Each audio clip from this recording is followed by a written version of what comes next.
Shalom. Saya percaya kabar saudara luar biasa. Amin. Apalagi kalau saat ini kita akan mendengarkan Allah pencipta langit dan bumi, Bapa yang kita kenal di dalam nama Yesus, akan berbicara untuk kita.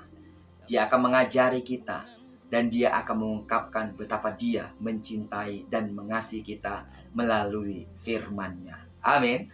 Karena itu, mari tundukkan hatimu seperti Maria yang duduk diam di kaki Yesus untuk mendengarkan Yesus bicara. Dan hari ini kita akan bersikap hal yang sama.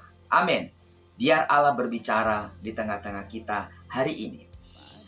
Hari ini kita akan melanjutkan seri khotbah tentang makna doa dari Bapa kami yang diajarkan Tuhan Yesus kepada para murid dan tentunya kepada kita hari ini.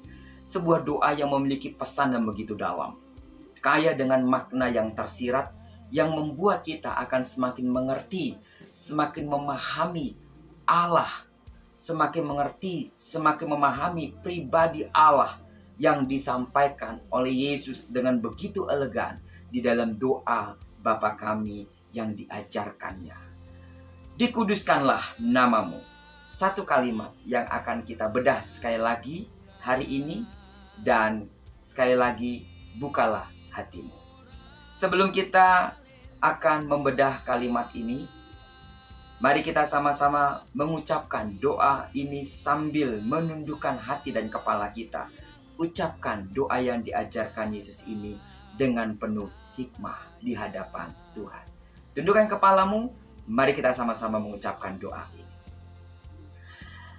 Bapa kami yang ada di sorga, dikuduskanlah namamu. Datanglah kerajaanmu, jadilah kehendakmu di bumi seperti di sorga. Berikanlah kami pada hari ini makanan kami yang secukupnya. Dan ampunilah kami akan kesalahan kami seperti kami juga mengampuni orang yang bersalah kepada kami. Dan janganlah membawa kami ke dalam pencobaan, tetapi lepaskanlah kami daripada yang jahat. Karena Engkaulah yang punya kerajaan dan kuasa dan kemuliaan sampai selama-lamanya. Amin. Dikuduskanlah namamu. Pesan yang terkandung dari pernyataan ini apa sebenarnya? Amin. Pesan apa yang terkandung dari pernyataan dikuduskanlah namamu yang diajarkan oleh Yesus? Sebelumnya seperti apa yang telah kita pahami dalam khotbah seri pertama dalam topik ini pada minggu lalu, kalimat ini memiliki pesan yang begitu dalam bagaimana seharusnya kita bersikap sebagai seorang anak. Minggu lalu dalam pelajaran pertama, hal bagaimana kita menjadi anaknya telah kita bahas, dan mungkin saudara dapat menyimak kembali pelajaran itu dengan menonton channel YouTube saya yang saya sudah upload di sana, agar saudara bisa lebih memahaminya. Dan bagi yang belum, saudara dapat menontonnya sehingga saudara dapat membangun pemahaman tentang doa Bapa kami ini dengan baik tentunya. Amin. Jadi jangan lupa bisa ditonton kembali seri pertama dari doa Bapa kami ini di channel YouTube saya. Baiklah, kita kembali kepada pembahasan ini. Kalimat dikuduskanlah namamu tidak memiliki pengertian bahwa kita menguduskan namanya. Sekali lagi, kita harus hati-hati. Dikuduskanlah namamu bukan berarti kita yang menguduskan nama Bapa. Kita tidak dapat menguduskan nama Bapa, atau manusia tidak dapat menguduskan nama Allah dengan cara-cara manusiawi. Ya. Siapa manusia? Siapa kita yang adalah ciptaan dapat menguduskan penciptanya?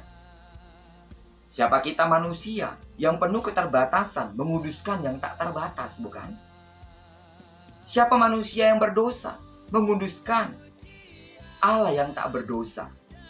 Jadi bukan itu maksudnya.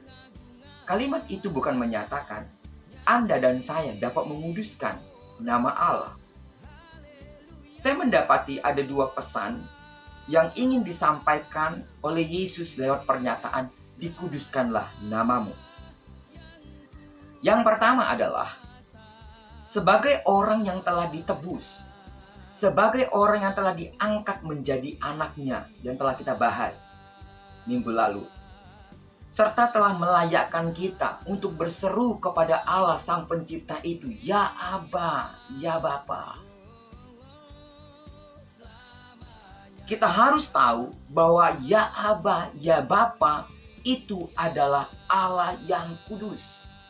Saat kita mengerti kalau kita telah dapat memanggil Allah itu Bapa yang dekat dengan kita, kita tidak boleh lupa bahwa Bapa yang kita serukan itu adalah Allah atau Bapa yang kudus. Allah tidak dapat memungkiri dirinya sebagai Allah yang kudus. Amin. Allah tidak dapat memungkiri dirinya sebagai Allah yang kudus. Sebab ada tertulis di dalam 1 Petrus pasal yang pertama ayat ke-16, kuduslah kamu sebab aku kudus, kata Allah. Imamat pasal yang ke-11 ayat ke-44 sampai dengan ayat ke-45 saya coba akan bacakan untuk saudara. Sebab akulah Tuhan Allah, maka haruslah kamu menguduskan dirimu dan haruslah kamu kudus sebab aku ini kudus.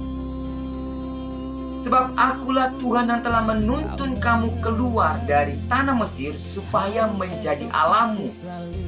Jadilah kudus, sebab aku kudus. Jadi pada dasarnya, Bapa yang kita panggil atau Allah yang kita panggil sebagai Bapa adalah Allah yang kudus. Lalu kenapa Yesus mengajarkan di dalam kalimat dikuduskanlah namamu? Apakah manusia menguduskannya? Tidak. Karena memang pada dasarnya Allah itu kudus. Dan sekali lagi, bagaimana mungkin kita yang berdosa dapat menguduskan Allah? Betul?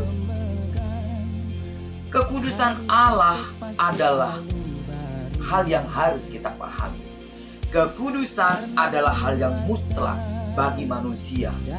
Saat mengenal Allah, kekudusan adalah hal yang mutlak bagi manusia. Itu sebabnya karena kekudusan inilah yang membuat Allah memutuskan diri untuk merendahkan dirinya, datang sebagai manusia untuk menjadi korban tebusan yang dapat menguduskan kita. Dia mau kita bersama Dia dalam kekekalannya. Itu sebabnya Yesus berkata, di mana aku berada, kamu pun berada. Dalam Yohanes 14 ayat ketiga dikatakan demikian. Dan apabila aku telah pergi ke situ dan telah menyediakan tempat bagimu, aku akan datang kembali dan membawa kamu ke tempatku, supaya di tempat di mana aku berada, kamu pun berada. Yang jadi persoalannya adalah, yang menjadi pertanyaan adalah, bagaimana mungkin kita yang berdosa dapat tinggal bersamanya dalam kekudusan? Tidak mungkin, saudara. Sama, gambarannya sama seperti air dan minyak. Tidak akan pernah bisa bersatu walaupun dalam satu wadah. Allah dan manusia tidak akan pernah bisa bersatu dalam kemuliaan yang sama tanpa Allah menguduskannya. Situasi inilah yang menjadi satu-satunya alasan Yesus harus mati salib, menjadi korban tebusan untuk menguduskan kita. Amin. Sekali lagi, jadi bukan manusia yang menguduskan Allah, bukan manusia yang menguduskan Bapa, tapi yang dimaksud oleh Yesus, dikuduskanlah namamu, supaya para murid dan kita hari ini mengetahui, menyadari dengan benar bahwa Allah yang kita panggil di dalam nama Yesus itu sebagai Bapa adalah Allah yang kudus. Dan karena Dia adalah Allah yang kudus, maka dengan pengudusannya kita akhirnya layak untuk berseru memanggil Dia Aba, ya Bapa. Allah itu kudus. Kita harus benar-benar paham akan hal ini. Seringkali kita mengabaikan kebenaran ini. Seringkali kita mengabaikan, atau seringkali kita dengan cukup berpuas diri berkata kalau saya adalah orang Kristen, saya adalah anak Allah, saya memanggil Allah itu sebagai Bapa. Yang menjadi persoalannya kadang-kadang kita lupa kalau Allah yang kita panggil dalam nama Bapa itu adalah Allah yang kudus. Dosa akan selalu memisahkan kita darinya. Namun kabar baiknya, pengakuan dan kepercayaan kita akan pengudusannya menjadi kunci bagaimana kita dapat senantiasa dikuduskan oleh kuasa darah. Kita dapat memberanikan diri saat ini, kapan saja kita datang kepadanya, di mana saja, dalam kondisi apa saja, bahkan dalam lembah, bayang maut, bayang kekelaman, Dia ada di sana, bersedia menunggu kedatangan kita kepadanya dan berkata, Bapa, Allah, kuduskan, sucikan hidup. Karena tanpa kekudusan, tidak seorang pun dapat melihat Allah. Adalah hal yang sia-sia ketika kita berseru kepada Bapa.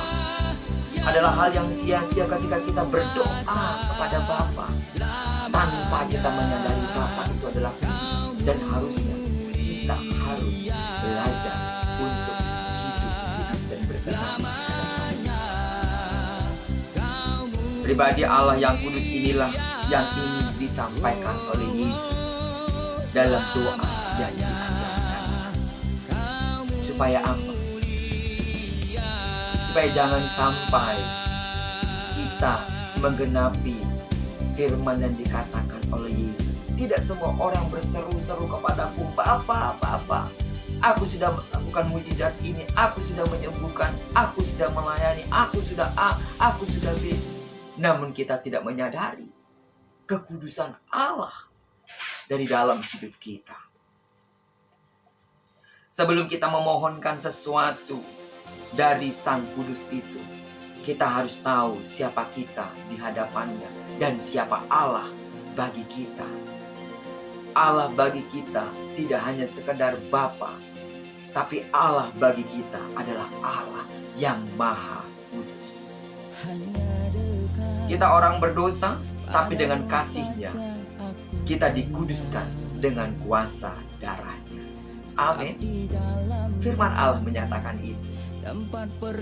Oleh karena itu, jangan coba menghampirinya dengan predikat manusia berdosa kita, tapi datang kepadanya dengan predikat sebagai pribadi yang telah dikuduskan dengan kuasa darah-Nya sendiri, darah Yesus sendiri. Kenapa? Berulang-ulang kali saya berkata, karena Allah itu kudus. Anda dan saya tidak akan pernah layak berseru kepadanya, berseru kepada Allah dan memanggilnya Bapa tanpa kekudusan yang diberikan buat kita. Jadi bukan upaya kita untuk menguduskan kau, tapi bagaimana kita menyadari Allah itu kudus dan kita harus hidup kudus dan berkenan di hadapan. Tentunya ketika kita telah menerima Yesus sebagai Tuhan dan Juru Selamat, dan kita yakin kuasa darah salibnya telah menguduskan kita, bukan berarti dosa berhenti. Kerap kali kita bertentangan dengan apa yang kita pikirkan, apa yang kita lakukan, dengan bertentangan dengan apa yang menjadi pemahaman kita tentang kebenarannya. Namun kabar baiknya adalah selama Anda sadar, selama saya menyadari Allah itu kudus, itu pula yang akan menuntun kita untuk berlaku hati-hati dalam keseharian kita. Amin. Dan saat kita tahu kita telah jatuh, firman Allah berkata, satu kali orang benar jatuh, maka dia akan dibangkitkan oleh Tuhan. Tidak ada dosa yang tidak dapat diampuni oleh Yesus, diampuni oleh Bapa, kecuali dosa itu tidak pernah dihapus. Pengakuan akan kekurangan dan kesalahan kita menjadi satu tindakan di mana Allah akan menguduskan dan menyucikan kita. Tapi bukan berarti kita menganggap remeh kekudusan Allah. Kita berpikir saya sudah dikuduskan, saya berpikir saya sudah dibenarkan oleh Allah, lalu saya hidup secara sembarangan, saya hidup secara sembrono. Karena hal yang kedua, saudara, pesan yang kedua dari doa yang diajarkan oleh Yesus adalah kita harus bertanggung jawab. Anda dan saya harus bertanggung jawab dengan kekudusan yang telah diberikannya kepada kita. Kata bertanggung jawab yang dimaksud adalah bagaimana kita menjalani hidup sebagai pribadi yang telah dikuduskan oleh Allah sendiri. Bagaimana Anda saat bekerja?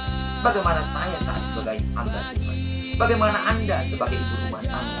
Bagaimana Anda sebagai kepala keluarga? Sebagai atasan, sebagai bos, sebagai bawahan dan karyawan? Bagaimana dengan sikap hidup kita? Bisakah kita mempertanggungjawabkan hidup kita di hadapan mereka sebagai orang-orang yang telah dikuduskan oleh Allah? Dalam pelajaran yang pertama kita telah bahas tentang bagaimana kita sebagai anak harus menjaga nama baik Bapa kita. Amin.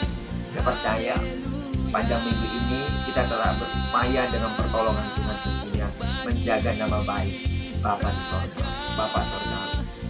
Pembahasan kali ini lebih menekankan hal ini lagi, saudara. Kerap kali kita melakukan tindakan-tindakan yang membuat nama Bapa menjadi tercemar. Kadang kita berlaku seperti Amsal bilang, seperti Amsal bilang, ayat ini telah kita baca minggu lalu. Anak yang bebal itu mencemarkan nama ibunya. Jangan jadi orang Kristen yang bebal. Kalau saudara tahu itu sesuatu yang salah, keluar dari sana. Jangan sampai kita menjadi pribadi yang diumpamakan oleh Yesus seperti seekor binatang babi yang diberikan mutiara, lalu dia kembali lagi kepada tuangannya. Jangan, saudara. Amin. Sangat keras firman hari ini. Tapi ini adalah ungkapan hati Tuhan supaya kita menyadari bahwa kita harus bertanggung jawab dengan kekudusan yang diberikan Allah. Sebab apa yang diberikan Yesus dengan mati di kayu salib ada dengan harga yang sangat mahal, yang Anda dan saya tidak akan dapat lakukan itu dengan apapun. Dengan perbuatan kebaikan kita tidak akan pernah dapat membenarkan kita di hadapan Allah. Karena kenapa? Harga untuk menebus kita tidak dapat dihitung dengan emas, perak, serta kemuliaan. Tapi harganya adalah darah Yesus. Saudara, kekudusan yang Tuhan sudah berikan. Amin. Kerap kali Tuhan tidak dimuliakan atas tindakan-tindakan kita. Bahkan kerap kali nama Tuhan akhirnya dihujat oleh karena perbuatan dan tingkah laku kita. Seraya berkata kepada kita atau kepada orang Kristen, bilang begini, katanya orang Kristen, katanya anak Tuhan. Anak Tuhan berarti bapaknya siapa tuh? Nah gitu kan kira-kira ya. Katanya orang Kristen, katanya anak Tuhan, bapaknya siapa tuh? Ada sebuah istilah berkata, buah tak jauh dari pohonnya. Bagaimana anak, begitu pula bapaknya. Siapa yang Anda sembah menjadi cerminan sikap hidup Anda yang terlihat. Jadi, hati-hatilah dalam bersikap. Karena kita menjadi cerminan Allah yang dapat dilihat oleh orang lain. Jika kita berkata kita dikuduskan oleh Bapa dan kita berseru kepadanya Bapa, berarti kita adalah cerminan Bapa itu sendiri. Amin. Kalau Bapa itu kudus, harusnya kita berlaku hidup kudus. Rasul Paulus berkata, kita itu menjadi surat yang terbuka. Bagaimana Allah dapat dikenal hanya karena ketika kita bicara. Allah dapat dikenal ketika kita bertindak. Allah dapat dikenal ketika kita jadi atasan. Allah dapat dikenal ketika saudara menjadi seorang suami. Allah dapat dikenal oleh suamimu ketika istri berlaku sebagai seorang pengikut Tuhan. Allah dapat dikenal oleh anak-anak kita ketika kita menjadi orang tua. Allah dapat dikenal oleh bawahan kita ketika kita menyatakan diri kita sebagai anak-anak Allah. Karena itu, apa yang dibaca oleh orang lain dari dalam diri kita, dari sikap keseharian, itu penting. Karena itu menggambarkan siapa Allah yang ada di dalam diri. 2 Korintus pasal yang ketiga ayat kedua berkata demikian. Kamu adalah surat pujian kami, yang tertulis dalam hati kami, dan yang dikenal dan yang dapat dibaca oleh semua orang. Saat Anda bekerja, Anda dibaca. Saat Anda jadi suami, istri Anda membaca saudara. Saat Anda menjadi istri, suami Anda membaca saudara. Saat Anda menjadi orang tua, anak-anak Anda membaca saudara. Saat kita jadi bawahan, atasan kita menjadi dapat membaca kita. Setiap tingkah laku kita dapat dibaca oleh setiap orang. Selanjutnya 2 Korintus 3 ayat 3. Karena telah ternyata bahwa kamu adalah surat Kristus yang ditulis oleh pelayanan kami, ditulis bukan dengan tinta, tetapi dengan roh dari Allah yang hidup, bukan pada loh-loh batu, melainkan pada loh-loh daging yang itu di dalam hati manusia. Mungkin kita berkilit dan berkata, kapan saya mencemarkan nama Tuhan? Wong saya jadi orang Kristen, saya rajin ke gereja, saya lakukan ini, saya lakukan itu, banyak perbuatan-perbuatan baik yang aku lakukan. Kapan saya mencemarkan nama Tuhan? Ketika kita hidup sembrono, hidup layaknya pribadi yang tidak mengenal kasih karunia Allah, sembrono, hidupnya tidak seperti orang yang telah mengenal kasih karunia Allah, sombong, congkak, angkuh, merasa diri paling hebat, merasa diri lebih pintar, merasa diri nomor 1, lalu berpikir seperti orang dunia berpikir, melakukan cara-cara yang tidak wajar dalam pekerjaan, jadi atasan, jadi bawah, jadi suami, jadi istri, banyak rahasia yang tidak diketahui oleh suami dan istri, menipu sana, menipu sini, tidak jujur bicara, berbicara seperti orang yang tidak memiliki pengertian, menghujat, memfitnah, menjelekkan orang lain, menjelekkan atasan, menjelekkan bawahan. Kadang-kadang ada orang yang sampai hati suaminya dijelek-jelekan, istrinya dijelek-jelekan, bahkan anaknya dibodoh-bodohi. Anak siapa? Anak saudara. Berbicara seperti orang-orang yang tidak mengenal Allah. Namun firman ini akan mengajarkan kita tindakan-tindakan ini, ya, berjalan mengikuti keinginan hati, bukan keinginan Tuhan, adalah tindakan-tindakan orang yang tidak menggambarkan kita sebagai suratan Kristus. Menyesal karena keputusan yang diambil dan kerap kali mereka akhirnya menyalahkan Tuhan.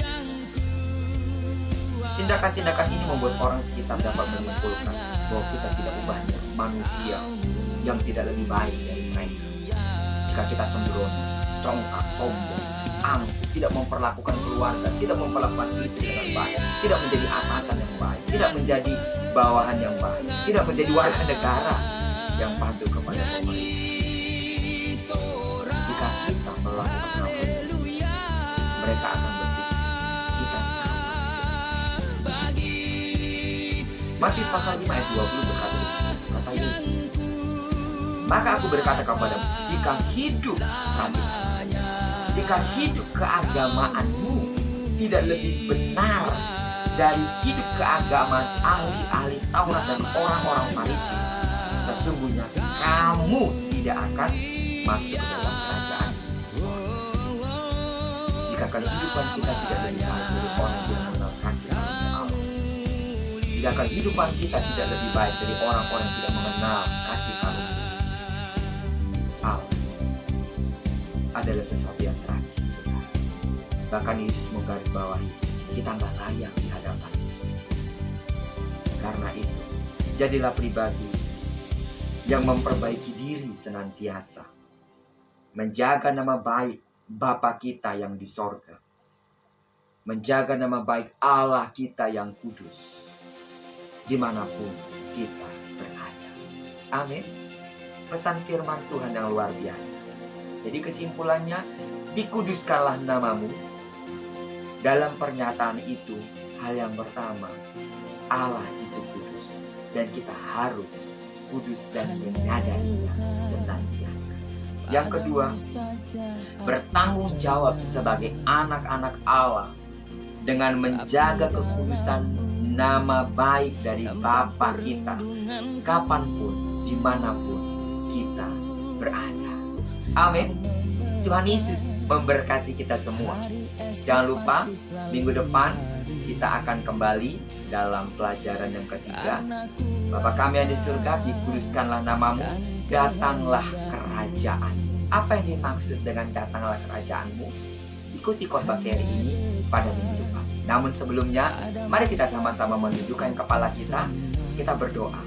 Saya ingin berdoa untuk seluruh sidang jemaat Tuhan, anak-anak Tuhan dimanapun saudara berada yang melihat tayangan video ini.